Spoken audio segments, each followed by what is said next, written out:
Welcome to the Emerging Consciousness Global Online Festival, a kaleidoscope of voices and perspectives on awakening. Here we are gathering with leading transformative coaches, cultural creatives, visionary artists, and an eclectic mix of wisdom keepers blended with colorful new voices in order to create a space where curious people come for fearless and experiential learning. So thank you for being a part of this transpersonal movement to liberate minds, supercharge consciousness, and activate the farthest reaches of our human potential in order to co-create a more peaceful and evolved world. My name is Tami Mensh. I am a transformative life and spiritual business coach, founder of the Kaleidoscope Lounge and Coaching, and creator and host of this event. I serve people on a journey to fullness of expression, joy, authenticity, and deep wisdom. Those brave souls who sense that change is imminent and long to connect with what makes them feel most fully alive and the gifts that they were born to bring into this world. So I'm excited today to welcome one of those visionary artists, Brooke McNamara, poet, teacher, ordained monk who taps into the emergent through her creative work. Welcome, Brooke. Thank you, Tami. Thank you so much for having me. I'm happy to be here. My pleasure. My pleasure. I've been really looking forward to this conversation and being in this space with you together. So thank you so much for being here. And I love our topic today, and I'd love to just dive right into it. Summoning the unseen, poetry and meditation to conjure deep support and inspiration. So many juicy good words in there. Tell me, when we talk about, when this topic came up for you, what do you mean by the unseen? Mm-hmm. Yeah, the unseen is such a vast and inclusive term that it means very specific things for me. And it's also the name of a course that I offer. And I've offered twice, and I've come to know that it means something unique for almost every participant. And so the more that I attempt to define it, the wider I try to throw the net. And then I always know that I can't fully define it, and that's what draws me to it. But I'll just say, to kind of orient, what I mean by the unseen is the that which is right here, which could be, I like to always invite in, like a secular understanding of the unseen. Sometimes people might assume that has to be spiritual or maybe based in psychology or soul work, but it can also, I know for some people, just really point to very physical, secular, not tangible because they're unseen, but very like almost scientific forces. Like we could relate to gravity right now and simply put our attention on gravity and feel that we're being held to the earth in any given moment, and just tending to that and tuning to that for me makes a difference. Like, oh yeah, gravity. And when I summon that or put my attention on that or invite awareness consciously of gravity, I can feel a relaxation in my body. And I'm curious if listeners can feel that just in naming it. Like, oh yeah, remember gravity? We can't see it, but it's been holding us and hugging us to the ground our whole lives. And then similarly, the way there's a beautiful interview between a psychotherapist and author named Frances Weller, who I love, on a podcast called Embodiment Matters, run by a couple friends of mine. And he talks about the heart beating, that it's always beating, and it's unseen, and we want it to remain unseen. We wouldn't want to actually look at that and bring it into the light of day. That's something that's, it's hidden, but it's deeply supportive. I mean, it's our lives depend on it. Similarly, the roots of plants are unseen, but if we put our attention there, there's an incredible awareness of interconnection of root systems, how trees communicate with one another, how they're receiving nutrients. And like the poet Rilke talks about roots as a metaphor for God drinking silently in the darkness. So we could go there to the metaphor of God, or just simply, put our attention on roots underground. And these are all secular, just unseen forces and functions that when we put our attention on them, we can receive support and inspiration that we might otherwise miss. Then there's, of course, the more soulful or spiritual layers of the unseen, which for me has come in ancestors appearing in meditation, and very clearly like saying their names. And then when I go to do research, oh yeah, that literally was an ancestor who, I can't actually see her, but in my mind's eye and in my meditation and my imagination, I see her, I feel her, and she guides me. And that is more real than some of the things I can see and touch in my life. So I think actually she was my inspiration for starting this course. And I hear a lot of participants talk about similar experiences of ancestry or future beings, or, then we can get into the realm of like other kinds of guides that are deities or archetypal beings, etc. And then I think at the widest side of the spectrum, if we get really still, and in my Zen training, there's a form of the unseen that isn't even anything subtle. It's actually just vast, spacious, boundless awareness. And we can all taste that in our own way when we become absorbed in something beautiful or captivating, and we forget ourselves, and we're, boundless. We can feel ourselves as boundless, or connect with something infinite. And so, yeah, there's such a range when I say the unseen. If for you gravity resonates, great. If for you boundless awareness resonates, great. Well, it's, and just by you bringing that in, I'm sensing all kinds of things I wasn't sensing before we started talking. Mm-hmm.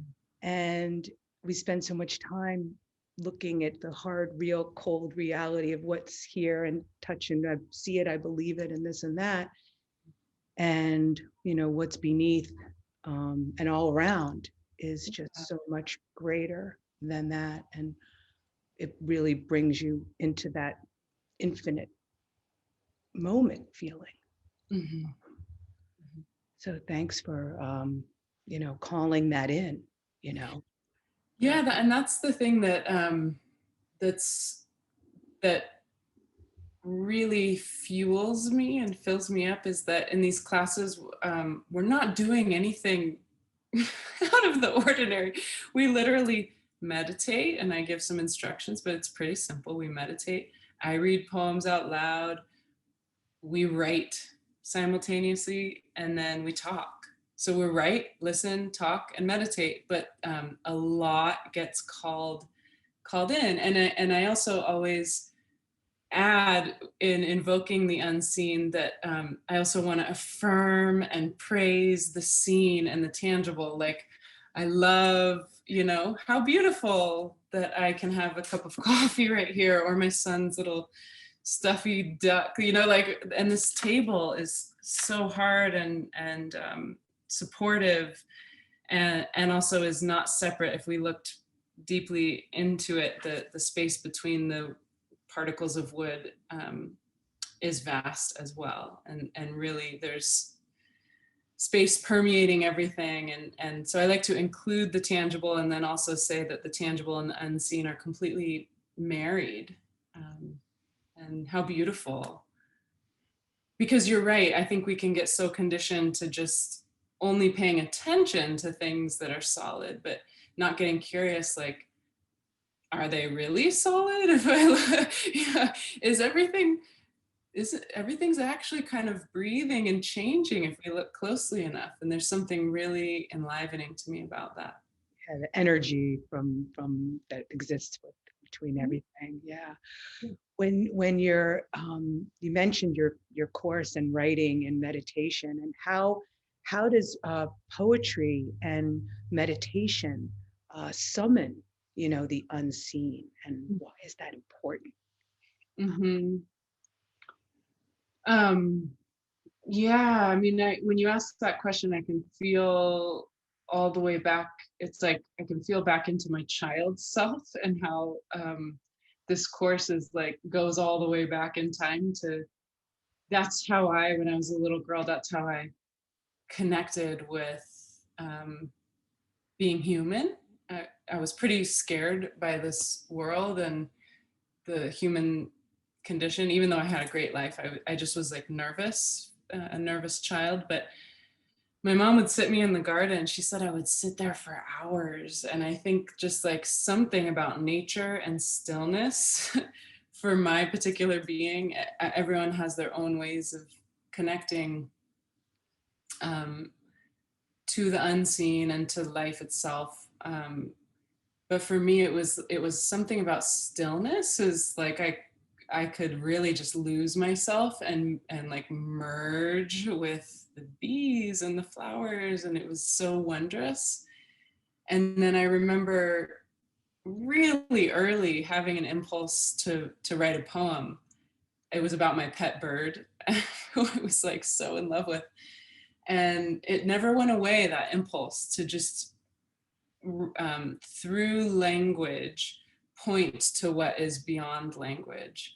And so questions about my pet bird, and then eventually questions about the fact that we're here and then we are going to die, like that whole conundrum, life, death, pressure cooker that we're always in every moment. For some reason, it just wants to come out through poetry.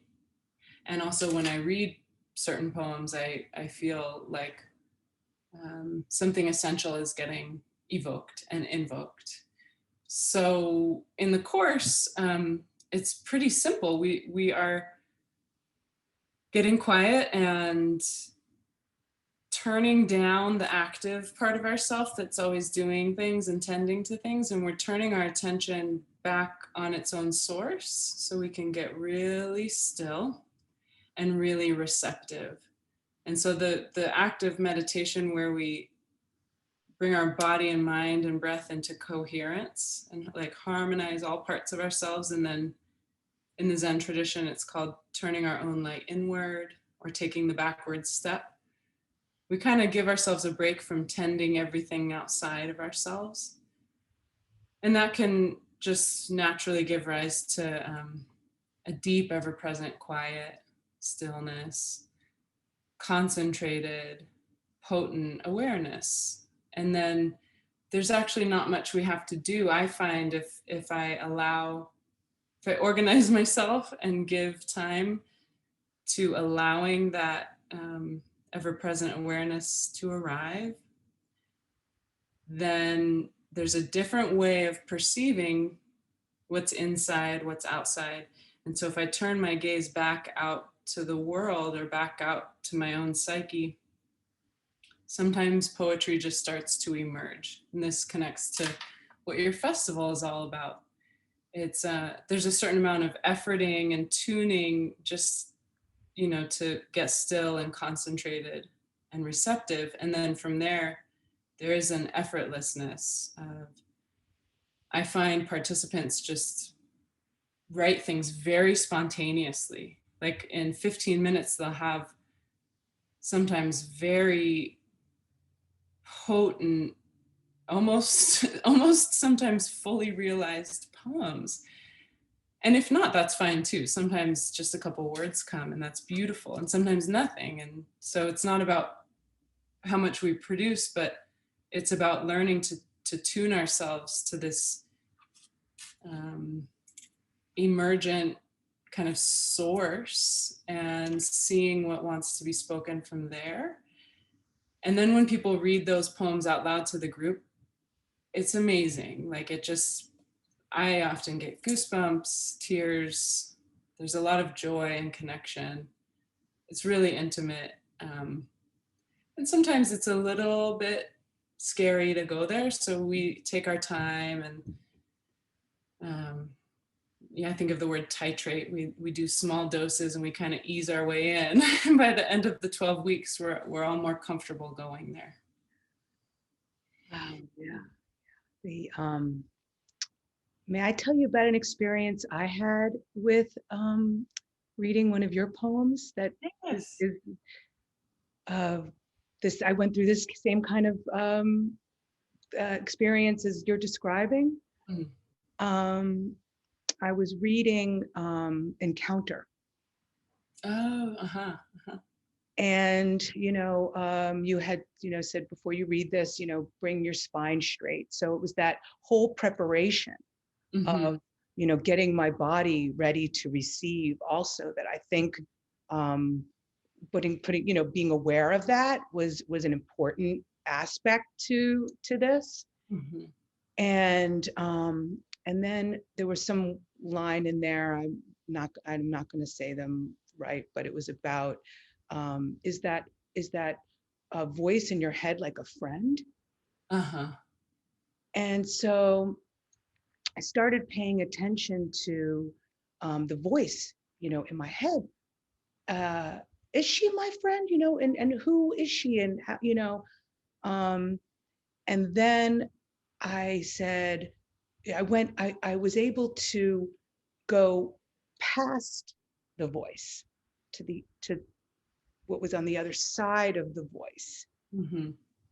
And then I felt like a curtain, right? A black curtain. And then I heard the voice say, oh, okay, a curtain. And I would have just said, okay, I've defined it. I've analyzed it. Okay, that's what it is. I've named it, curtain, and I would have been done. But instead I was like, I'm gonna go into the curtain, right? And I felt the curtain, the black cloak, like around me. And that's when I found my breath. It wasn't like I found the breath first. It was this process opened me to actually feeling my breath and my life force. Wow. And then everything else kind of sharpened around me, around that. So I'm sharing this with you because I do feel what you are speaking of, and it is incredibly powerful. And then to write it, where do the words come from? Yeah, exactly. I thank you so much for sharing that. It's so beautiful. It reminds me of giving birth to my first son. There was a veil or a curtain, and I think when we're children, these kinds of experiences are so common and so life-giving and so soul feeding. And I think that many of us are hungry for just allowing more,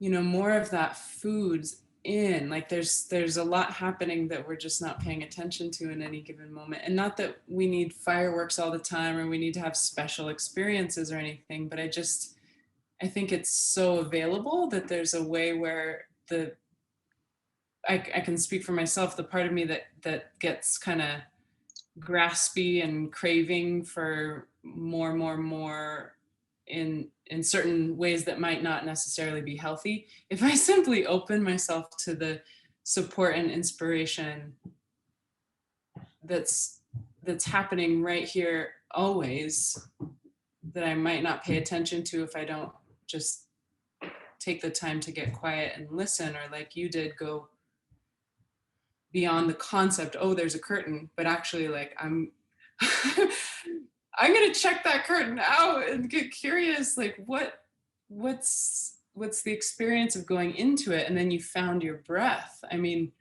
that's a poem waiting to be written. Like, I don't think poems are just words. They're actually, in my experience, they are alive, sentient beings. They're living stories, and when others read them, they get they benefit by the realness. They're actually alive. And so I feel like if you just wrote that story down in the most clear, enjoyable way that you could in your voice, that would be a beautiful poem. That's the process, huh? Yeah, I think so. So it's, how is it like both active and receptive? Mm-hmm. Mm-hmm. That's one of my favorite things to explore. But sometimes the active part for me is just showing up. And when I say just, I realize that there can be a lot of resistance in that. Just like, just to show up can be, a lifetime achievement. Some people that come to the course are like, I'm so nervous, I want to be here, but like I can't quite cross this threshold alone to sitting down and writing or sitting down and meditating, because I'm nervous about what I might feel or what I might encounter or what I might say, or what, we all have our reasons for not quite showing up to listen in this potent way. And so I know sometimes just showing up is everything, and sometimes it's just mundane and it's like, oh, I'm tired, I kind of don't want to do it. But the late poet Mary Oliver, she often talked about that as, that's all there is to discipline, is you just keep the appointment. She called it keeping the appointment. And that when we show up and bring ourselves actively with like full intention and wholeheartedness, another aspect of ourselves will come to trust us. If we just do that regularly in whatever way is right for us, something else will begin to trust us. And I found this to be true. Like if I actually just show up every morning, or however I say I'm going to, ideas come and inspiration comes that I'm completely surprised by. It's that consistency, Yeah. of showing up there, it's that same thing has happened to me, and it's like you're able to it's waiting for you, and like you said, trust that you're going to be there. You're like proving how reliable you are to it in some sense. Yeah, totally. Yeah, there is something very relational in my experience about, and I think that's what that for me has created. It's like a feedback loop. The more I show up, the more my muse or inspiration, or I often think of them as like living ideas. They're ideas, but they're actually alive, and they're, that old idea, that old notion that ideas are looking for a host is real in my experience. And so at first I might have to work with resistance, not necessarily push through it, but like befriend my resistance and bring it with me to show up. But then the more I do, it's so fun. even if it's hard work and even if there's days that are off, it's so fun and it is so relational. It's like so mysterious. Oh, that's a funny idea for a poem. I guess I'll go with that. And then this thing emerges. And then when I share it, it makes someone laugh or feel something. And all of that just makes me want to show up more. So eventually the like active and receptive become very intermingled. And then there's flow. I think that's what flow is. It's like we're fully there and showing up with presence and all the tools we have and fully surrendered at the same time to receive. Yeah, I love that. I love that.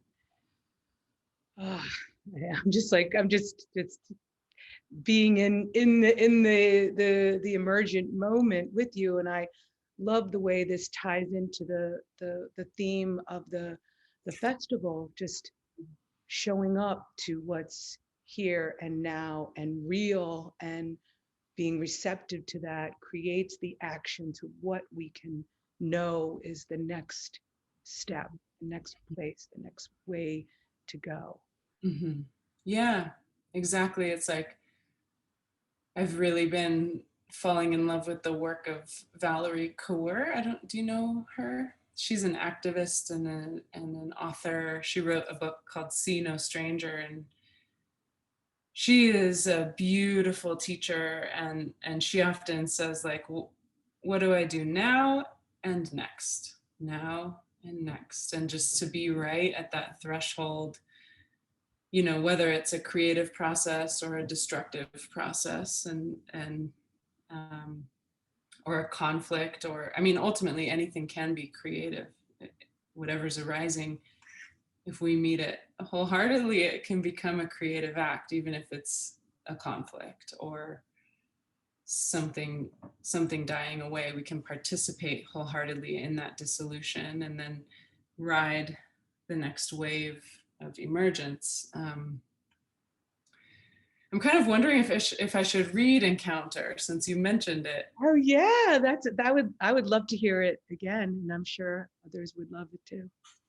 Okay, I'm just going to take it as a cue, since you named it, to bring it into the space. And I actually just opened my book right to it, so that's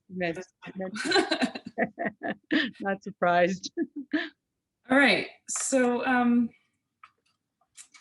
yeah, I just as you mentioned, when you read the poem, I will invite your listeners to shift your posture in a way that feels good to you, where you feel a little bit more alert and also a little bit more relaxed. So you can take some kind of small movements of the spine or shoulders or neck or hands. You can deepen the breath if that feels good to you. And then lengthen your spine if you're sitting. You can close your eyes or soften your gaze. You can feel for a moment just wherever your body is touching the ground. Your sitting bones, maybe your feet or legs. And you can put your hands on your thighs or maybe on your belly or your heart, wherever your hands are drawn. And in this slightly more alert and relaxed posture, I'll just share this poem with you called Encounter.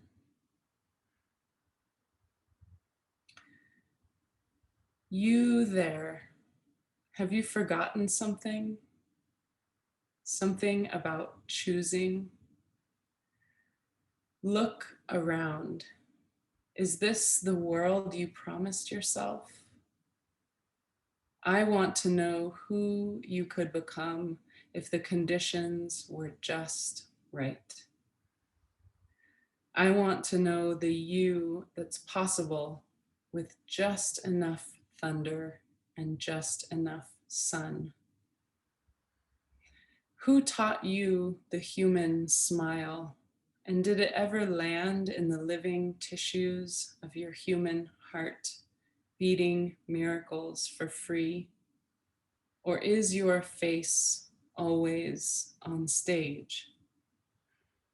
When you speak, do you hear that one as the oldest friend since your microscopic firework of conception, which made creatures of the earth and sky alike shudder with jollity and not know why?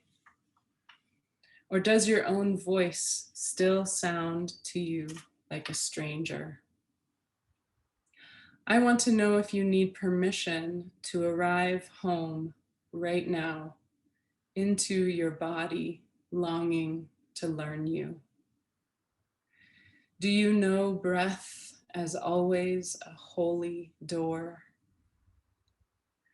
Who are you when you breathe down deep, at last allowed to feel it all, and your hair bursts into flame and you remember? We don't choose once and it's over, but are asked to re-engage in every instant. Look around. This very world needs your arrival now, like sun and like thunder, now and now and now.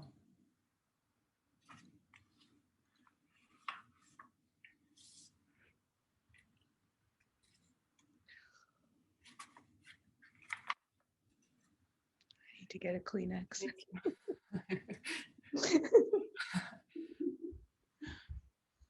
I wrote that so long ago, so it feels like I'm hearing it from someone else almost. Really? Mm-hmm.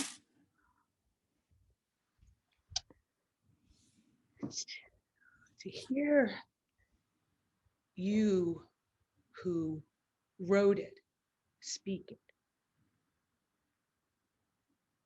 was a completely transcendent experience for me. Mm. So the thunder and the sun. Tell me more about what you experienced. Mm-hmm. You said that you had written it so long ago. Tell us more what happened for you. Well, yeah, I can feel a slightly younger version of myself in there in a way that is just interesting to me. I mean, I think that was maybe 8 years ago that I wrote that. And so I think I've mellowed out a little bit.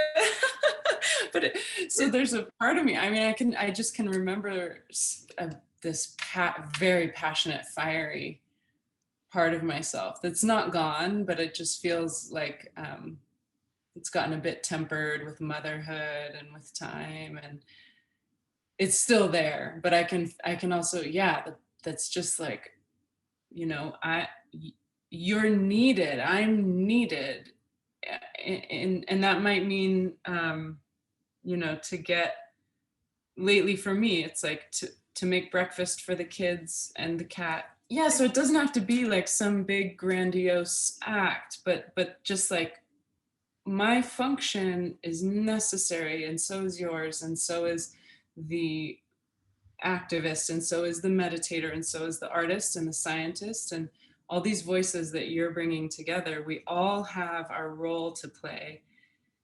And I think that the end of that poem is really a clarion call. Whatever our act is, let's do it fully, wholeheartedly, joyfully, if that's available. And I know for myself, I have to remind myself, and I get reminded by mentors lately, that I don't have to do everything. There's so many problems that feel really, I'd love to help with so many problems in the world right now. And yet, what's mine to do right now? And how can I do it the best or the most wholeheartedly that I can? So like sun, you know, that's like the part of me that's just holding space with warmth for my kids, you know, just love as unconditional as possible. And then thunder, that's like laying down a boundary when one of them is hurting the other over a toy, or, you know. And for each of us, just how can we arrive right now in our function, our role, our thing to do, like sun, just vast and warm and shining and consistent. And then like thunder, you know, when do we bring our ferocity and our really pointed, booming clarity? So that's what I got from reading it. I sort of forgot about that poem, but that's what I felt. Yeah, they have all this light, you know, that energy, and then how do we use it as when do we throw down with it, you know, as an instrument, as a tool, you know, for action. Yeah, and clarity, and like cutting through things that don't serve life, or things that are just, you know, delusional in a way that's not helpful. How can we cut through that in the best way we can? And now, and now, and now. Yeah, I was thinking about Valerie Kaur's now and next, now and next. And my Zen teacher will often say, it's not what you do, it's what you do next. It's kind of like, you know, I hear that in so many different ways, but it's like one way is, you know, we're gonna be imperfect sometimes, and we can keep trying. And what's next? I see. And this is really a theme that I'm noticing through all of the conversations that I'm having with the speakers is how are, you know, what are we have to bring in, what is ours to give. Mm-hmm. And this from the scientist and the poet and the dancer and all of the different, you know, people in the world. What do we have to give? And that's what we have to give. Yeah. That's come up again and again and again. Yeah. So your poem just speaks to that so beautifully, you know.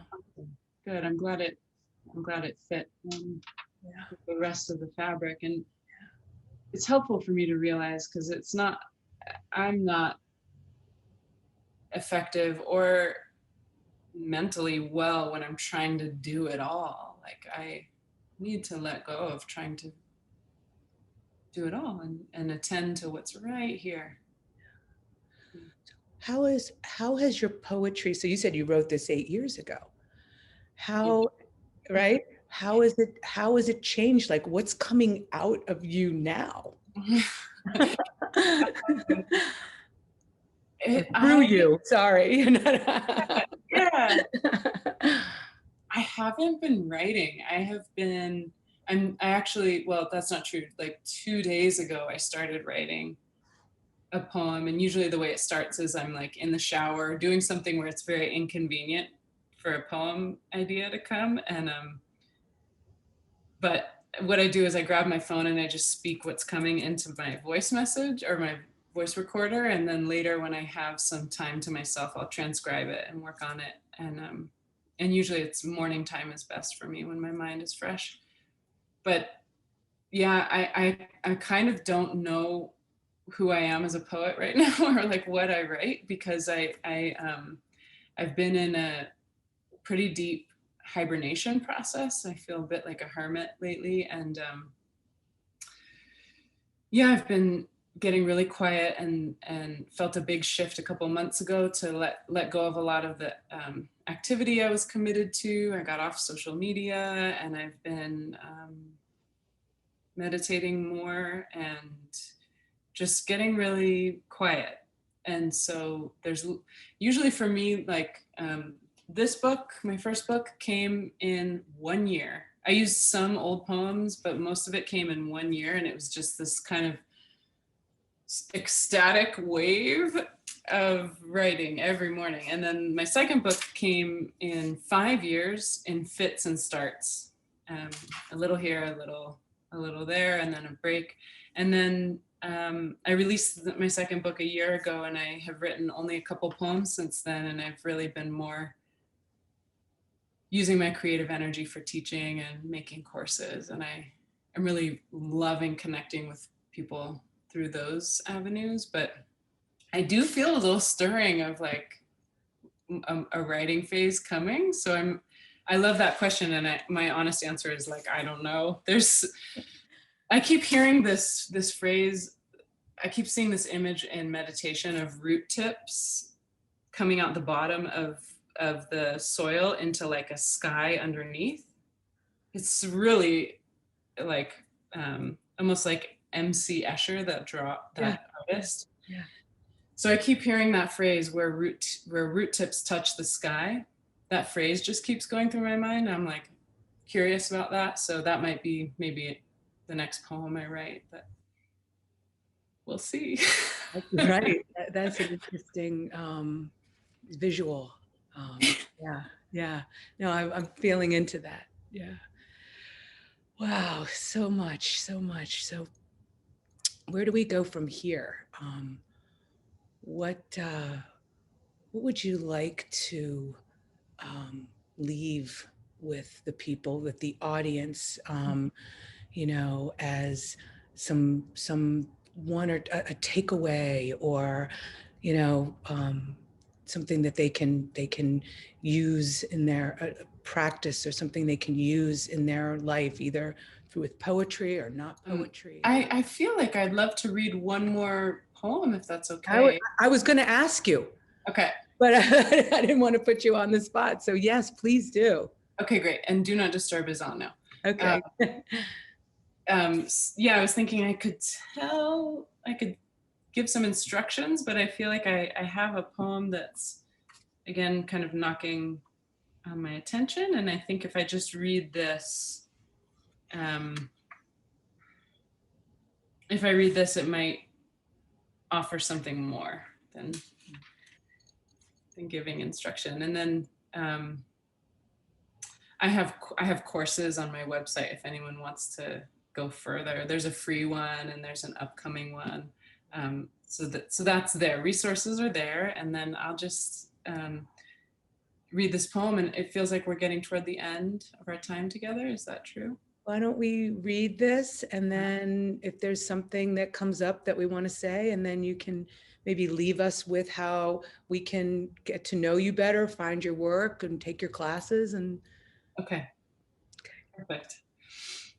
Okay, so again, just finding that body, mind, breath posture that works for you, that feels like alert, awake, and also easeful and relaxed. And this poem is called Break.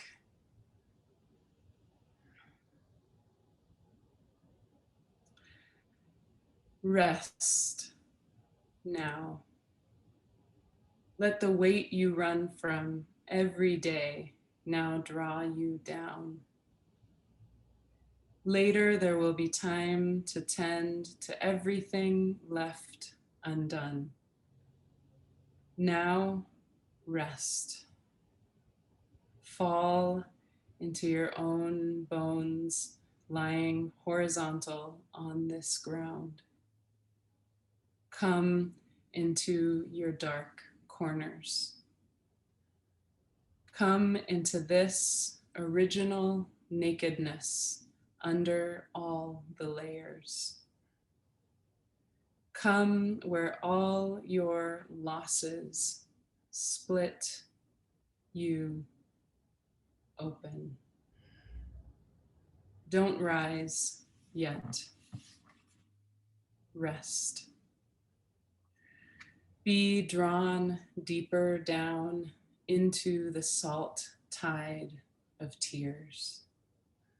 Let grief wash you, then drown you, beyond the name you first were given when you reached to touch your own mother's face for the very first time, and she smiled her light down into you.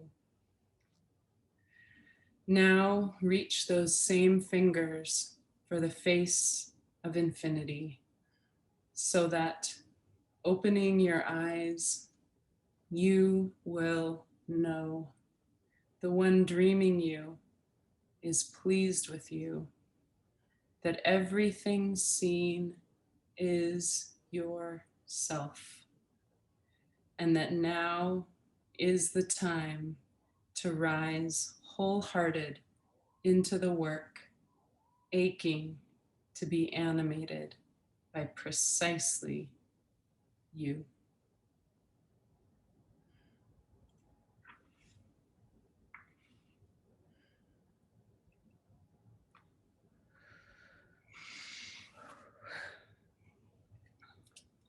So I think that's where that's kind of what my instruction or invitation would be, is just for us to allow that dropping down and that descending, um, grieving if grief is here, or feeling whatever is here, and really to go, to descend, to allow ourselves to go into a restful, really intimate state with ourselves, and then emerge, um, when the time is right, when we're connected to ourselves, our roots, our ancestors, if the case may be, whatever connects us, roots us to our deepest callings and our sense of interbeing or interconnection or belonging, to really drop into that, feel that, grieve our losses, feel what's really ours to do, and then find that moment to reemerge. Like, now is the time to rise wholehearted into the work, aching to be animated by precisely you. That we don't have to, and I'm talking to myself as much as anyone, we don't have to always be trying to fix or do, but we can really drop down and connect before we make our next move. I don't know why that's coming up, but that, just that descending before emerging, feels important. It makes me feel like there's no rush. Yeah. And it's almost like where we are in this time of the year, Mm-hmm. where the roots are under the ground and we can't see them yet. And they will be coming up, when they're ready and when the sunlight is bright enough. And so, Yeah. And with regard to the pandemic and social justice and everything that's happening politically, like all those big questions, and the climate, all those big unknowns, we can't know yet, but we can keep feeling and connecting and rooting, and then tending what's ours to tend as best we can. that is beautiful. Thank you. Thank you. Thank you for having me. Thank you. I've enjoyed this so much. Good. Me too. And now would be a great time if you want to share, I'm going to have all of your links and bio on your speaker page, so people will have access to all that. But if there's anything you want to, share as far as your gift or anything else. Mm-hmm. Everything I offer is at brookemcnamara.com, which is probably clickable somewhere close by. Mhm. Just said, both my books are available through there, and I have Summoning the Unseen. When this airs, Summoning the Unseen will have just started, but it's a 12-week course, and people can join late. And it's pay what you can. There's a suggested amount, but I realize a lot of people are dealing with financial stress, so it's a pay what you can situation, that's on my website. I have a free, the gift would be, I have a free course called 9 Poems to Enliven Your Days. And you can sign up for that on any page of my website. And you get 9 poems with instructions on kind of how to engage the poem in your daily life, delivered to your inbox every other day. And then I have a women's program that's open, that's on the site too. So everything's there. So many great ways to connect with the poetry inside of you and in life, you know, the poetry that is life. Yeah, exactly. The poetic dimension of life. Yeah. Well, thank you. Thank you again. It's been my sincere pleasure to You're so get to know welcome. you better. So thank you so much. Mhm.